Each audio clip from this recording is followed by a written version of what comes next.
Thanks, Duncan. I said I'm going to talk about clarity in customer insight using SaaS at Confused.com. I was just talking to Louise earlier, and she was telling me I missed the session this morning by Tim, and he's speaking about speed dating. So I'll try my best to be as entertaining as Tim, but no promises again. But just to kind of have a show of hands, I'm going to ask 3 questions. Can I have a quick show of hands to see how many people here work in financial services? Yeah, it's about 90% now. How many of you have heard of Confused.com? That's even promising, 100%. How many of you here have any relationship to marketing, customer insight, or analytics? Okay, it's about 40%. Good. Now, why am I here, and why are you looking at me? And what's my experience? Why should I be talking about clarity and customer insight? Now, again, I work for Confused.com. I used to work for more than the insurance company earlier, Royal & Alliance. I worked as a business improvement consultant in operations. I worked in research, marketing, customer insight. Now, there could be lots of slides here, which you're all familiar with, but I'll try to kind of make a very challenging promise saying there'll be at least 1 or 2 points that you can actually take back to your business in the next 30 minutes that you either stop doing, start doing, or probably start thinking about what a waste of time it was. But moving on, what will I focus today? So I'm going to focus on employing segmentation effectively in digital media to improve cross-sales and increase customer retention and engagement. It's incredible to kind of speak to and listen to someone like Paul talking about actually doing real-time fraud detection. Is that 30 milliseconds that you actually capture 1,500 variables? So I'm going to talk about some of the wonderful work 3 consultants of us do in Confused.com. So I'll try to be too Paul, but going on. What am I going to really focus on today? I'm going to talk about overview of the PC market today, the price comparison market, challenges in customer insight, SaaS, what we use for segmentation models, SaaS for what we again call our super newsletter, and SaaS for predictive analytics. Before I kind of go forward, I'd like to obviously thank Sonia Gillard, who comes from Confused.com as well, to kind of help me kind of do some of these slides. Sonia, can you wave your hands, please? Brilliant. Now, talking about the price comparison market. Now, in case 100 million of advertising hasn't worked, we compare insurance. But we do also compare 35 other products. It's interesting the way we can position ourselves.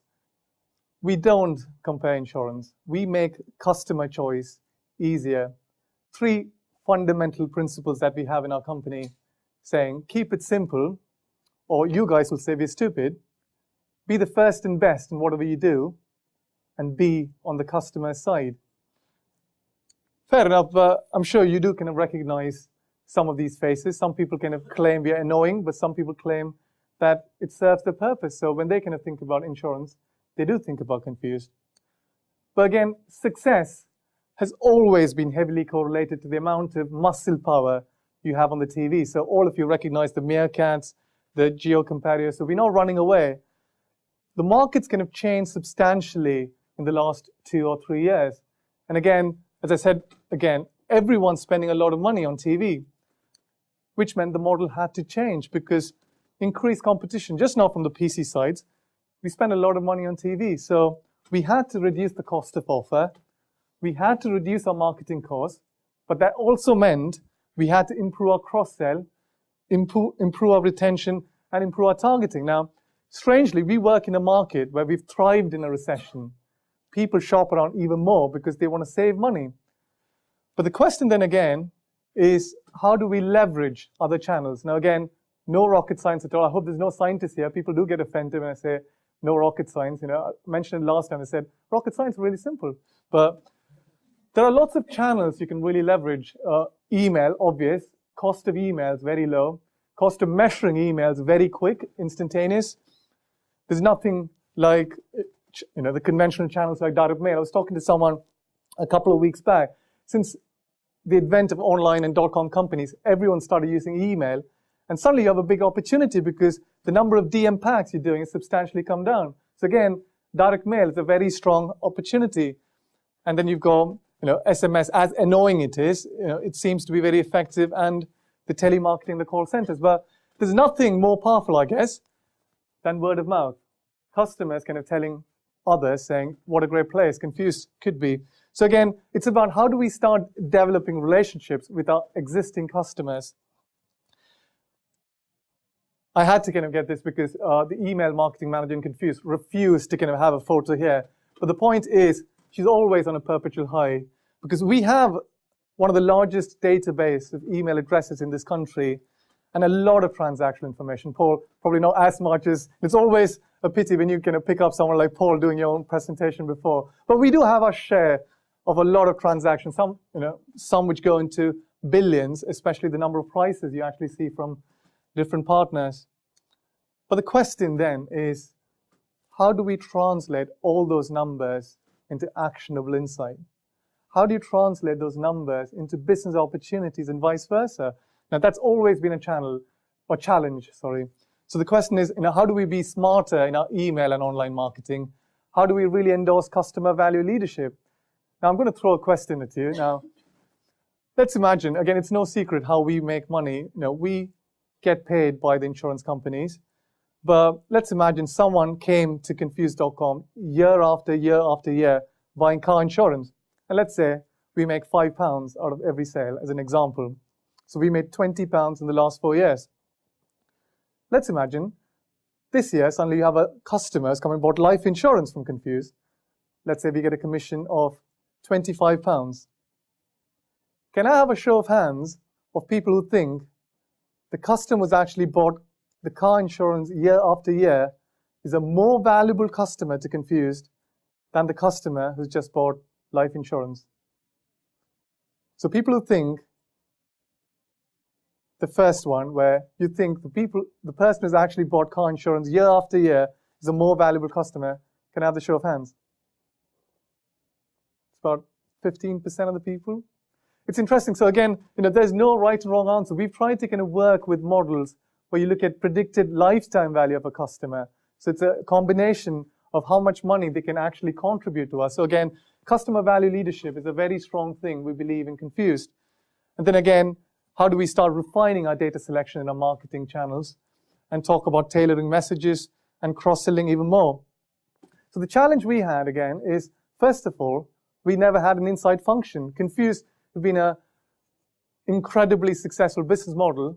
Till last year, we didn't have an insight function because everything people touched on worked. So the big challenge was to kind of, first of all, hire the right kind of people and then start thinking about, we need a tool to kind of look at this data. We got a lot of data. So we said we chose SAS, again, for the abilities that it had in an analytical space, in terms of propensity modeling, in terms of clustering, segmentation, but most importantly, the ability to kind of really crunch large amounts of data. Now, but the challenges, I guess, as an analyst, I guess you'll rarely find a better slide than this, I can promise you, because as a customer, you're a completely predictable compilation of spending habits and product data. As a customer, you probably hate it. But the thing is, what we're trying to say is we know, or we will aim to know, when you're going to buy, what you're going to buy, and how you're going to buy. But I guess that's the challenge. It's an analyst's dream. Some people get close. I was listening to Colin's presentation yesterday about Netflix and Love Film and Amazon, some of the work that they do in predicting what actually customers go on to buy. So there are companies who are much closer than many others. But the thing is, customer choice has never been so easy before. Customer behavior is becoming more and more complex and less predictable.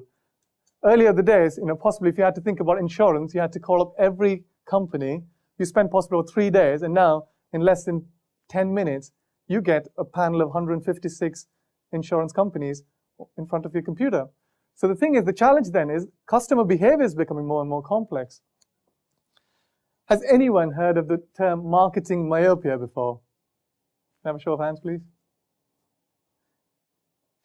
It's just incredible because this happens in every organization. And the classic example is the elephant and the blind man syndrome.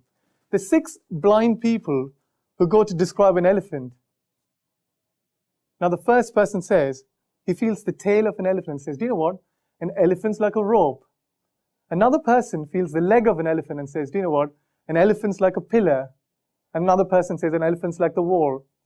Now, these 6 people come back passionately arguing, debating, and challenging why they are right and the other person's wrong. And that, I guess that happens in every organization, every function. All of us work in our departments with the single mission that we need to do well. But in reality, you have a silo view of the customer, which is far from what is desired. Again, probably I'm overdoing this, John, but I'm going to have a show of hands again, saying, how many people can confidently say here that they have an incredible working relationship with all the departments in your company? If yes, put your hands up, please. Okay, I'm not going to embarrass you. There's one person who just put their hand up, but that is a challenge. So again, it's just not about really understanding all that data. It's just not about translating all that numbers into business opportunities, but it's about actually convincing the people across your departments. Gone are the days where people say analysis should be insightful. Gone are the days where people say analysis should be actionable. The most important thing is any analysis should be influential. We work as analysts, and unless you can sell your idea saying, we need to kind of make a change because this is what the numbers are kind of telling us, it is not worth a penny. I did a presentation a few weeks back challenging people in the company how much I should get paid. Should I get paid at all? There were some people who asked that question. But again, in terms of the value that we add in terms of different projects. But the other thing is businesses also tend to pay a lot of attention to very low probable events, so things that don't kind of happen at all. I worked in an organization before, and I was thrilled to kind of understand consumer psychology, probably the most powerful form of any segmentation attribute. It's called maximizers and satisficers. Sounds wrong, calling something satisficer. The difference between both of them is the amount of resource and time you spend to make a purchasing decision.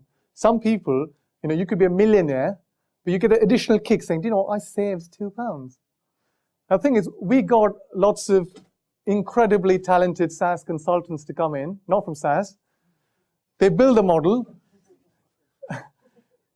incredibly powerful, very proud as an inside function that we did it. So we could actually say that a customer A, the amount of time, resource, so again, if I give an example of insurance, some people, let's say, go into morethan.com, say, I can't be bothered, I'm going to buy. Some people say, I'm going to go to morethan.com, Churchill, Direct Line, and then start thinking about buying. But some people kind of think, I need to kind of shop around. So what we're saying is we can actually estimate that. Incredibly powerful. But then the question was, what do we do with it? Because it's good, but I don't think we can do anything for the next 1 year because there are lots of other wonderful projects we're working. So again, the point is we need to kind of really understand, we as analysts can really challenge people working up there saying, you tell me a hypothesis, why are you asking me to do the analysis? Tell me what is actionable out of it and what you're actually going to do. So again, we in Confused as a customer insight function, we help our stakeholders, predominantly in the marketing community, to develop more targeted offers, profitable campaigns, and segmented communication strategy by using all the data insight that we have to predict customer behavior, be it sales, retention, cross-sell, and upsell. So we'd like to kind of call ourselves a value creation resource. Hopefully, we get paid every month. Now, lots of questions now. Some great person said, more relevant the offer, the higher chance of converting. You don't need to go to a business school to kind of understand that. That's definitely right. I hope that's right. That is definitely right, isn't it? More relevant the offer, the higher chance of converting. So again, some basic questions. Who are our customers? What do they want? Again, as I said, we are in the business of not comparing insurance. We are in the business of making customer choice easier. So it becomes probably more complicated than that.